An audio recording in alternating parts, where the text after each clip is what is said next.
할렐루야. 7월 22일 화요일 큐티 영상 시작하겠습니다. 오늘 말씀은 이사야 44장 21절에서 45장 7절까지입니다. 44장 21절 한번 보겠습니다. 야곱아, 이런 일들을 기억하여 두어라. 이스라엘아, 너는 나의 종이다. 내가 너를 지었다. 그냥 들으면 은혜로운 그런 말씀이죠. 그런데 실상 이 말씀의 그런 배경을 보면 굉장히 이스라엘이 어려운 때에 있는 것을 알 수 있습니다. 이스라엘아, 내가 너를 절대로 잊지 않겠다. 상황은 어떨까요? 이런 말씀을 하시는 이유는 이스라엘이 잊혀진 상황이 된 거예요. 하나님 앞에서 완전히 잊혀진 상황이 된 거예요. 그러니까 하나님 나를 기억하지 않는구나, 그렇게 생각을 할 그런 상황이라는 거죠. 왜 그렇습니까? 두 개의 그런 기둥, 두 개의 기둥은 무엇이었습니까? 이스라엘의 기둥은 이스라엘이 멸망한다는 거예요. 죄악 때문에 너희들 나라가 망한다, 이런 거란 말이에요. 우리가 이게 나라 망하는 그런 느낌을 이제 잘 가져야 돼요. 그래야 이게 말씀이 이제 의미가 이렇게 탁 이렇게 다가오는데, 우리가 이제 나라는 잘 망하지 않을 것 같아서 잘 모르죠. 한국 같은 경우는 이제 나라가 망할 수 있다는 게 항상 위험 요소가 있는 것인데, 미국에 살면 이제 그런 느낌까지는 없죠. 그런데 사실 보면 우리 인생 가운데 현대인들은 견고한 것 같아도 이 자기 인생 망가지는 게 너무 금방이거든요. 그렇지 않아요? 한번 이렇게 아프거나 사고 나면 직장 하나 잃으면 그냥 인생이 확 낭떠러리로 떨어지는 게 너무 금방이란 말이에요.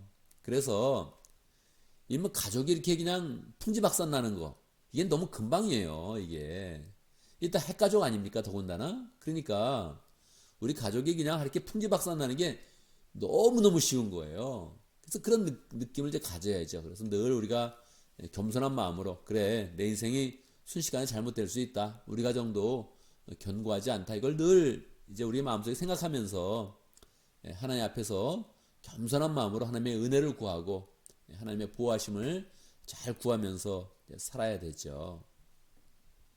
그러니까 내가 너를 절대로 잊지 않겠다, 이런 상황은 이스라엘이 나라가 망한 상황이니까, 나라가 망하고 가족들이 다 창과 칼에 찔려 죽고 이런 것을 이렇게 보고 있으면 하나님이 우리를 기억하는구나, 이걸 어떻게 믿을 수 있겠어요. 그냥 하나님이 잊어버렸구나, 이렇게 생각을 하겠죠. 그런데 명확한 이유가 있는 거예요. 왜 그래요? 22절, 내가 너의 죄를 짙은 구름에서 거두어 없애버렸으며 너의 죄를 안개처럼 사라지게 하였으니. 실제 현재는 어때요? 현재는 그렇지 못한 거예요. 현재는 이 죄 가운데서 우리가 지금 완전히 죽어가고 있으니까 하나님이 이제 지금 죽어가 있는 그런 백성들에게 정확히 말하는 거죠. 나에게로 돌아오너라, 내가 너를 구원하였다. 실제는 구원이 안 이루어진 거예요. 이건 예언이잖아요. 그러니까 안 이루어진 거예요. 나라는 망하고 완전히 죽어가는 그런 상황에, 와, 나에게는 아무것도 없다, 하나님도 없다, 이렇게 생각하는 그런 상황에 하나님께서 나에게로 돌아오너라, 내가 너를 구원하였다, 그렇게 이제 말씀하는 거란 말이에요. 그래서 예언은 현실과 하나님의 말씀 가운데 갭이 너무너무 큽니다. 너무너무 커요. 주님께서 이런 일을 하셨으니 하늘아 기쁘게 노래하여라. 노래할 그런 상황이 아니에요. 지금 너무너무 지금 어려워가지고 노래를 못해요. 노래는커녕 한탄과 그냥 절망 가운데 깊이 빠져 있는 거죠. 근데 하나님께서 이제 노래하라고 막 얘기해 주는 거란 말이에요. 어떻게 나라가 망했는데 노래할 수 있어요? 하나님께서 구원을 통해서 하나님의 영광을 나타내는 거죠. 주님께서 이스라엘을 구원하심으로써 영광을 나타내셨다. 그러면 이스라엘 가운데 구원이라는 게 뭐예요? 나라가 회복되는 거죠. 근데 나라가 완전히 멸망했거든요. 옛날에는 이렇게 한번 쳐들어오면 사람 끌고 가죠. 성을 무너뜨리죠. 거기 있는 재물들 다 끌고 가죠. 사람들은 포로로 잡아가서 노예로 삼아버리죠. 그러니까 이게 회복된다는 게 이게 어렵단 말이에요. 우리가 사고가 나면 병원에 가서 치료받는다 그러지만 이게 그런 상황이 아니란 말이에요. 이게 그냥 성은 다 무너지고 집은 불타고 포로 잡혀가고 찔려 죽고 이런 상황을 볼 때 이게 어떻게 구원이 어떻게 되겠어요? 이게 나라가 망했구나, 이제. 아유, 우리는 물론이고 우리 자손 모두 다 노예가 되는 것이고 포로가 되는 것이고 우리 끝났구나, 이러고 이제 사는 거란 말이에요. 근데 하나님께서 내가 너희를 구원한다, 구원해서 영광을 드러내겠다, 그렇게 말씀하신단 말이에요. 그러니까 하나님은 항상 우리를 구원하시면서 하나님이 하나님 되심을 나타나는 거예요. 하나님이 역사적으로 볼 때 가장 강력한 하나님의 구원 역사는 출애굽 때 나타난 거죠. 그러니까 이스라엘은 출애굽을 통해서 나라가 세워졌기 때문에 그거에 대한 강한 그런 기억이 있단 말이에요. 그래 하나님은 구원자시다 이런 기억이 있죠. 그런데 그 구원자 앞에서 우상 숭배하고 죄를 짓다가 죽으면 멸망하는 거죠. 뭐 멸망을 했는데 다시 한번 하나님께서 옛 구원의 그런 능력을 기억하게 하면서 내가 너의 구원자다 이렇게 말씀하시는 거란 말이에요. 이 구원이 진짜 이루어지는 거예요. 이게 어떻게 이루어질까? 24절 너의 구원자 너를 모태에서 만드신 주님께서 말씀하신다. 내가 바로 만물을 창조한 주다. 이 상황을 보면 구원이 안 이루어질 것 같아요. 그러니까 하나님이 하나님을 더 말씀하시는 거예요. 내가 만물을 창조했다. 나와 함께한 이가 없이 나 혼자 산을 펼쳤으며 땅도 나홀로 넓혔다. 하나님이 막 자랑하듯이 말하는 거예요. 왜요? 사람들 가운데서는 볼 소망이 없거든요. 그러니까 하나님이 하나님 자신을 드러내서 이 구원의 능력이 가능하다 이렇게 말씀을 하는 거란 말이에요. 자, 그러면서 이제 26절로 가면 하나님께서는 당신의 종이 한 말을 이루어지게 하시며 당신의 종이 이사야겠죠. 당신의 사자들이 계획한 것을 이루어지게 하시며 예루살렘을 보고서 여기에 사람이 살 것이다 하시며 상황은 뭐라고요? 예루살렘에 사람이 살 곳이 아니죠.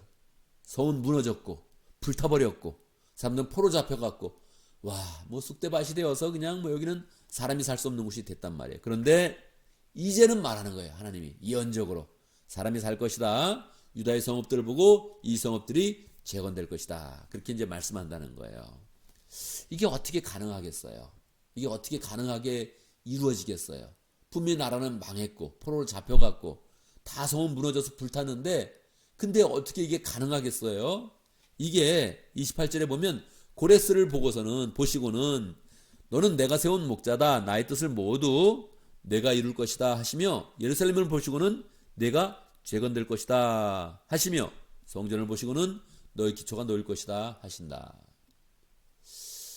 이게 뭐 그냥 보면 또 뭐 누가 나왔나 그렇게 생각하는데 이게 역사적으로 보면 이제 이 당시의 예언은 항상 이 예언은 바벨론을 향하고 있는 건데 이 페르시아의 왕의 이름을 얘기하는 거예요. 고레스 왕에 대한 이름을 얘기하면서 정말로 바벨론은 이제 세계 제국 중에 처음으로 세계 제국이라 할 만큼 강력한 그런 나라였고 성경에서도 이 바벨론에서 얘기할 때는 정금으로 표현합니다. 머리에 황금으로 표현하기 때문에 이 굉장한 그런 문명과 권력이 이제 강대했죠. 그러니까 사람들은 아무도 바벨론이 멸망할 것이다 그렇게 생각을 못했단 말이에요. 그런데 하나님은 쉽게 그거 멸망시킬 수 있다는 거예요. 바벨론 포로로 잡혀갔는데 쉽게 바벨론을 멸망시키고 내 백성을 다 데리고 올 것이다 그렇게 말씀하시는 거예요. 어떤 방식으로 될까?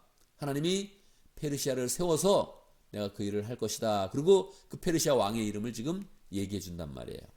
사실 이렇게 너무 이렇게 고레스의 이름이 딱 나왔기 때문에 여기에는 뭐 사람들은 이거 어떻게 된 거지? 이렇게 이름이 정확히 나올 리가 없는데 우리가 지금부터 한 200년 300년 후에 누구 대통령이 된다 이 대통령의 이름이 정확히 나올 수 있을까요? 가능합니까? 가능하지 않습니까?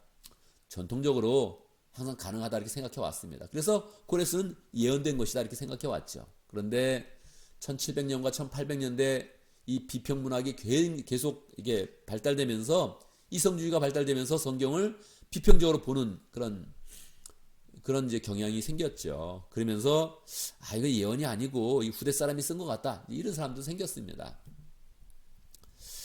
그래서 이제 조금 뭐 이사에 대한 그런 비평적으로 이렇게 보는 그런 사람도 있는데 전통적으로 본다면 간단하게 하나님의 예언이다 그렇게 보면 괜찮고 또 실제로 이렇게 비평하는 그런 사람들이 말하는 것처럼 이사야가 원래 40장까지는 이사야가 썼지만 41장부터는 40장에서 66장까지는 조금 이사야의 그런 제자들이 쓴 것인가 후대에 조금 더 이 첨부되면서 함께 엮어진 것인가 편집된 것인가 뭐 그렇게 보는 것도 너무 나쁘지는 않다 그렇게 봅니다. 왜냐하면 우리는 고레스의 목을 매는 것이 아니라 결국은 우리는 예수 그리스도의 그런 예언에 집중되어 있는 것이니까 이사야에 보면 아무리 후대라 그래도 예수님과는 또 몇백 년의 그런 차이가 있거든요. 그런데 예수님의 그런 그 모습을 통해서 하나님이 구원하시는 그런 모습을 이사야로 보여주는 거니까 우리는 이사야가 항상 예수님에 대한 그런 예언이다 이렇게 보는 거죠. 45장 1절 나 주가 기름 부어 세운 고레스에게 말한다. 원래 기름 붓는다는 게 히브리 말로 메시아란 뜻이에요. 메시아. 이 하나님이 이 고레스 왕을 메시아로 표현했단 말이에요. 내가 너의 오른손을 굳게 잡아 열방을 내 앞에 굴복시키며 왕들의 허리띠를 풀어놓겠다. 내가 가는 곳마다 한 번 열린 성문은 닫히지 않게 하겠다. 고레스는 들어라 하면서 고레스에게 말씀을 주고 고레스를 마치 하나님의 그런 종처럼 사용을 한단 말이에요. 그래서 이제 고레스를 축복하는 그런 그 내용을 기록하고 있고 45장 4절에 보면 내가 너를 지명하여 부른 것은 이게 고레스를 말하는 거예요. 고레스를 지명하여 불렀다. 나의 종 야곱 내가 택한 이스라엘을 도우려고 함이었다. 그렇게 이야기하는 거예요. 이게 뭐 여러분들 좀 생소할 수 있는데 고레스에 대해서 좀 새롭게 알면 좋습니다. 고레스는 이제 역사적 인물이고요. 페르시아 제국을 처음으로 만든 그런 왕입니다. 그런데 이 페르시아가 바벨론을 칠 때 이 역사적 신비예요. 왜냐하면 이 전력으로 볼 때는 바벨론이 이기게 돼 있거든요. 이 페르시아는 너무 작은 나라였단 말이에요. 그런데 갑자기 페르시아가 이게 메데파사라고 메데라는 나라가 더 컸는데 메데가 갑자기 항복을 해요. 이쪽 페르시아한테. 그러면서 이 메데가 갑자기 페르시아에게 합병이 되면서 강대해지고 갑자기 이제 바벨론을 이제 치게 되면서 고레스는 이제 뭐 바레스를 칠 만한 그런 정도가 안 되는데 뭐 갑자기 바벨론 제국을 이렇게 딱 갖게 된단 말이에요. 그래서 이 역사적 신비예요. 이게 어떻게 이게 가능했지? 이상하다. 이게 뭐로 가능했나? 성경이 답을 주는 거예요. 성경이 내가 고레스 한번 사용했다. 내가 너를 지명하여 한번 불렀고 내가 너를 이스라엘을 회복하라고 내가 너를 한번 택한 것이다. 그렇게 성경이 답변을 한단 말이에요. 실제로 고레스 왕은 페르시아 제국을 세우면서 바벨론의 정책을 모두 바꿔가지고 포로로 잡아온 사람들을 다 고국으로 돌려보내라. 그렇게 조서를 내립니다. 그렇게 칙서를 내리고 나서 그 칙서에 의해서 이스라엘 사람들이 예루살렘으로 돌아가서 예루살렘 성을 다시 재건하고 성전도 다시 만들고 그러면서 하나님의 백성으로 다시 서게 되는 것이죠. 그래서 하나님이 이 고레스를 한번 사용했다 하는 것을 성경이 명확하게 우리에게 역사적 사실을 알려주는 거예요. 이런 모습이 다 예수님이 갑작스럽게 하나님의 그런 사람들을 길이 없었는데 새로운 그런 길을 내어서 사람을 회복시키고 하나님의 나라를 세워가는 그런 그 모습을 예표적으로 나타내는 것입니다. 우리는 이러한 내용을 보면서 하나님이 하신다면 정말 못하실 일이 없구나. 하나님이 우리의 구원을 위해서는 못하실 일이 없으며 세계의 그런 모든 정세도 다 하나님의 손 아래에 있다. 이것을 정확히 알고 믿고 고백을 해야 됩니다. 그래서 사람들이 볼 때는 뭐 트럼프가 대통령이 됐다, 바이든이 됐다, 시진핑이 중국을 뭐 잡고 있다, 막 이렇게 이야기하는데 다 그 모든 것은 하나님이 허락해야 되는 겁니다. 하나님이 한번 그냥 조금 그 권력을 주어서 이렇게 한번 해봐라 그렇게 이야기하는 것이죠. 근데 하나님의 관심은 그들이 권력을 휘두르는 데 있지 않고 하나님의 백성을 세워서 하나님의 그런 백성들을 축복하고 구원의 길로 인도하는데 하나님의 깊은 그런 관심이 있는 것입니다. 그러니 모든 것을 창조하신 하나님께서 우리를 위해서 세계 정세를 움직이시고 우리를 구원하시는구나 하는 것들을 우리는 알게 되는 거죠. 한국도 바라보면 한국의 그런 역사 가운데 우리가 어떻게 해방이 되었습니까? 독립군도 있었고 뭐 열심히 독립을 위해서 노력한 그런 사람도 있었지만 실제 역사적 상황 가운데는 굉장히 미비했죠. 한국의 그런 독립은 일본의 원자폭탄이 떨어지면서 일본이 항복하면서 갑작스럽게 이루어진 일들이란 말이에요. 근데 그 가운데 믿음에 대한 사람들이 기도하는 그런 사람들도 많이 있었고 거기에도 또 이 8월 15일을 정점으로 해가지고 거기에 있는 그런 믿음의 그런 역사들이 굉장히 많이 있습니다. 실제적으로 일본이 사람들을 다 뭐 죽이겠다 이렇게 정해놓은 그런 날도 있었고 또 사람들은 또 뭐 한국을 어떻게 해보려고 막 독립을 해보려고 노력한 그런 때도 있었고 여러 사람이 죽을 그런 위기에서 하나님께서 그냥 원자폭탄을 터뜨리고 일본이 항복하고 사람들을 살리시며 나라를 회복한 그런 우리의 그런 역사가 있는 것이죠. 그래서 우리는 이 역사를 바라볼 때 오늘의 현실을 바라볼 때 모든 것이 정말 하나님의 뜻 가운데 있다. 우리는 정말로 약한데 하나님께서 한번 보여주시면 우리는 어떤 역경 가운데서도 다시 일어나고 소망으로 서고 하나님의 구원을 우리는 경험하며 늘 승리의 삶을 산다. 이렇게 마음을 먹으면서 나아가야겠습니다. 오늘도 말씀 가운데서 기도 제목을 붙잡습니다. 우리가 하나님의 구원을 늘 현실 가운데 현재 그런 역사 가운데도 인식하면서 하나님의 구원을 경험하는 복된 삶을 잘 살아갈 수 있도록, 우리의 그런 앞길에는, 우리 스스로 보는 앞길에는 소망이 없지만 하나님이 주시는 그런 소망을 굳게 붙잡을 수 있도록 함께 기도합니다. 오늘도 목장을 위해서 기도하는데 키리키즈 목장의 정성훈 목자님, 최진 목녀님, 모건들과 이상권 선교사님 위해서 함께 기도하겠습니다. 오늘 교회를 위해서 기도하는데 오늘 공동 실천 드라이브로 또 세 번째 주 일을 하는 그런 날입니다. 우리가 또 잘 감당하면서 또 공식적으로는 또 교제하고 하나 되는 시간이 될 수 있도록, 사회적으로 코로나 바이러스가 계속 또 퍼져가고 있습니다. 하나님께서 이것도 국률이 여겨주시도록, 계속 퍼져간다는데 변이도 생겨난다는데 우리가 길이 없는 겁니다. 하나님께서 이것을 또 잘 해결해 주시고 국률이 여겨주시도록 함께 기도하겠습니다. 제가 먼저 기도하고 함께 기도하는 시간 갖도록 하겠습니다. 기도합니다. 하나님의 능력을 찬양합니다. 하나님의 능력과 은혜와 지혜와 사랑을 찬양합니다. 우리의 그런 삶 가운데서든 우리의 그런 삶은 너무나 연약하고 유약하여서 한번 태풍이 일어나면 그냥 없어지는 그런 존재인데, 우리의 가정도 너무 연약한데 하나님께서 늘 보호하시고 눈동자처럼 지켜주시며 하나님의 사랑을 부어주시니 감사합니다. 우리의 현재의 그런 삶 가운데서도 절망스러운 일이 많고 힘든 일이 많지만 하나님께서 늘 우리에게 구원자를 세워주시고 구원의 길을 내어주시고 소망으로 인도하시니 감사합니다. 하나님의 뜻 가운데서, 하나님의 그런 구원의 뜻 가운데서 늘 평강하게 하시고 구원을 체험하면서 하나님을 찬양하는 복된 하나님의 백성들 될 수 있도록 인도하여 주시옵소서. 우리에게 주신 예수 그리스도 우리가 굳건하게 붙잡으면서 주님을 잘 신뢰하면서 하나님이 주시는 사랑과 은혜를 늘 풍성히 누릴 수 있도록 인도하여 주옵소서. 하나님, 온라인 시대에 우리에게 목장을 허락하신 감사합니다. 목장을 잘 세워가며 하나님 나라를 세워가는 기쁨을 알게 하여 주시고 하나님의 능력과 사랑을 더 풍성히 체험할 수 있도록 인도하여 주옵소서.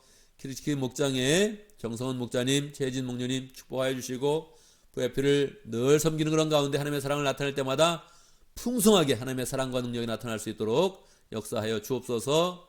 목원들도 늘 주의 은혜 가운데 변화되게 하시고 영혼 구원하여 제자가 되는 그런 삶으로 나갈 수 있도록 축복하여 주옵소서. 이상훈 선교사님 또 열정으로 신학교를 다니면서 사역할 때마다 주님께서 함께 하시고 필요한 모든 것들을 공급하여 주시며 늘 말씀 사역을 할 때마다 하나님의 열매가, 하나님이 주는 열매가 풍성하도록 역사하여 주옵소서.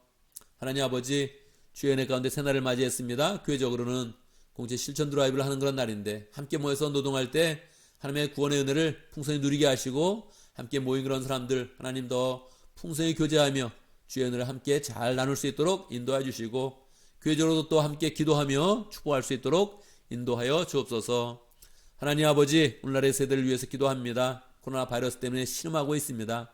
우리가 이렇게 작은 것 하나에도 이겨내지 못하며 힘들어하는 그런 존재인데 하나님의 국률과 은혜와 능력이 필요합니다. 하나님께서 코로나 바이러스를 물리쳐 주시고 그 가운데 지켜주시고 우리가 이러한 모든 상황 가운데서도 하나님의 뜻을 잃지 아니하며 영혼 구원하여 제자 삼는 일을 잘 감당할 수 있도록 인도하여 주시고 이럴 때일수록 더 교회를 신실하게 잘 세워갈 수 있도록 축복하여 주옵소서. 예수님의 이름으로 기도드리옵나이다. 아멘.